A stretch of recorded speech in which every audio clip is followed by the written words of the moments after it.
Hi, I'm Elizabeth Joseph, part of the Amanpour team. Today joining our webcast is Beate Arnestad, director and filmmaker of My Daughter the Terrorist.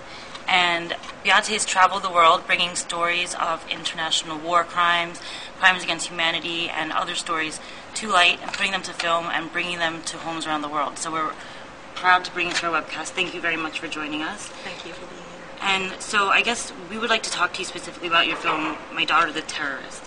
Can you tell me, I guess right off the bat, the title of the film is what's most interesting initially. What made you do a film about female cadres in Sri Lanka? And can you tell us a little bit more about the title and why you chose to follow two young women? It was sort of a coincidence because my husband was being posted to Sri Lanka, so I had a chance suddenly to live in another country and not really work for a while, but I wanted to do sort of in-depth sort of investigations and research. And this was only a few years after 9/11, so suicide bombers were, on the front line on all newspapers. And suddenly I was there in a country that had sort of used suicide cadres for many, many years.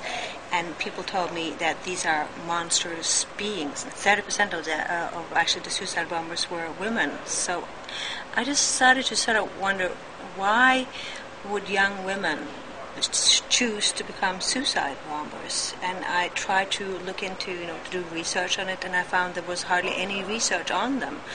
And then I got this crazy idea that maybe I should try to find out and try maybe to make a film about them. Can you tell me a little bit about what it was like in Sri Lanka in the year that you went to film this? When I was there was a ceasefire, so it was actually possible to travel from the capital, Colombo, and go north through the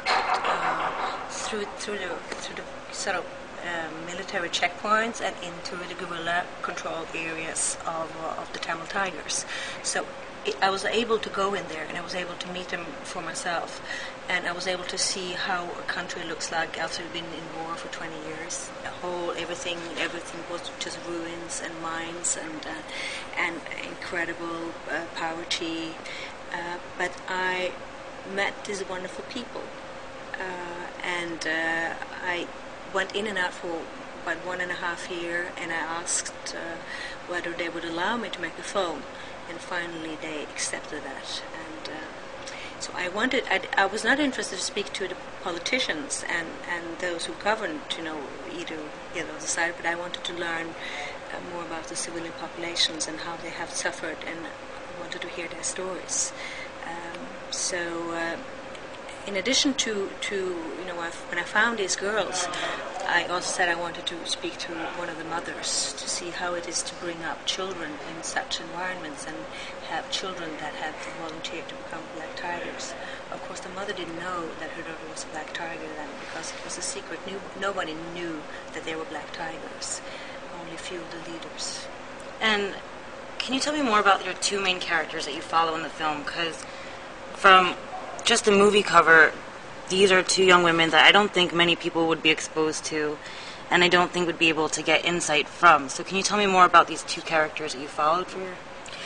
I think they're probably like any other young people. They had never been out of the country. They had never spoken to any foreign person before. They don't know how the rest of the world looks like, because they have mainly been victims of war. They've grown up in the front lines. They have never seen anything but war.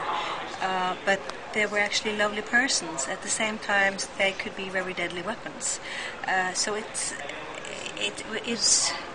at one point, they would manicure their nails, and they were spend long time in front of the mirrors and putting on clothes and to look nice and do their makeup. At the same time, they were polishing the weapons, and they were always on alert, and they had black belts in karate, and they would kill if they were asked to kill someone, they would do that without thinking. So it's sort of a combination of various things that's made these girls very different from normal kids. And can you tell me, from your experience in speaking with them and getting to know them, what can you tell us about these female suicide bombers that the rest of the world wouldn't be able to tell?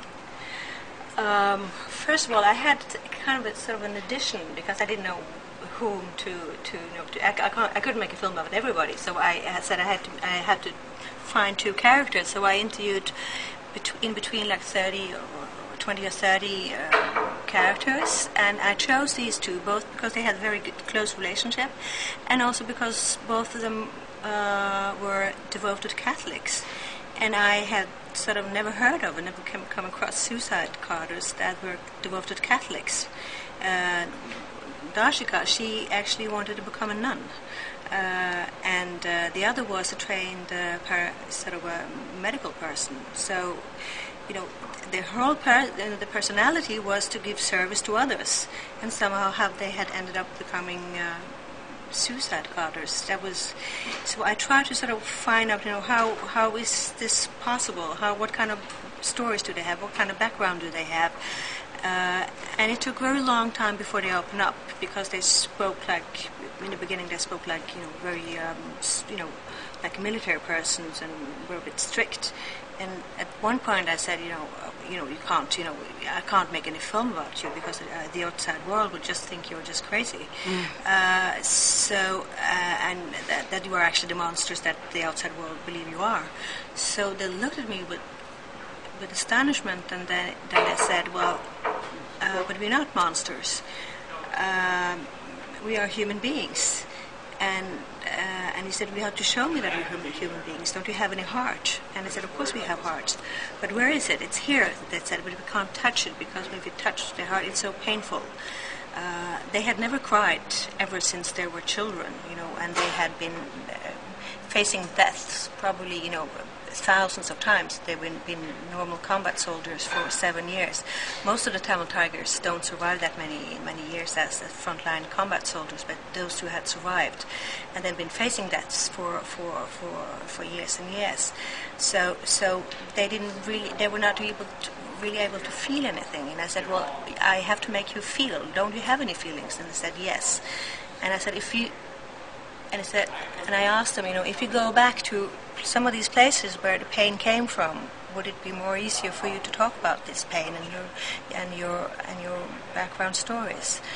And they said, yes, let's try to do that. So when we came to, you know, Darshika took to church, and she had her story that was that, you know, she has a lot of population, they seek refuge in the churches, but the churches are being bombed. And she had lost her father, and she had actually lost everything, and you know, she saw there was no hope for her family and for the Tamils, and so that's why she decided to join. And she was very young when she joined, and I don't know whether she left home voluntarily or whether she was recruited. I really don't know, and I couldn't ask her. And the same with Pual Shudar. She had been, you know, displaced from one refugee camp to the others. And, of course, the conditions in these camps are so horrible. It's a horrible lives they have in these refugee camps. So she decided also at that point that, you know, she had to fight for what she called the freedom of her people. And it sounds like hopelessness seems to be a common thread amongst these two girls, and that's what led them to join the Tiger movement in Sri Lanka. Did you find that amongst the other people that you interviewed and met?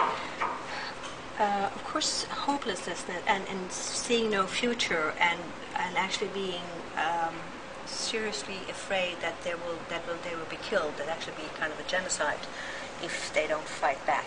That was the threat. And on the other hand, you know, these, every family has had to give children, very young children, to the Tigers.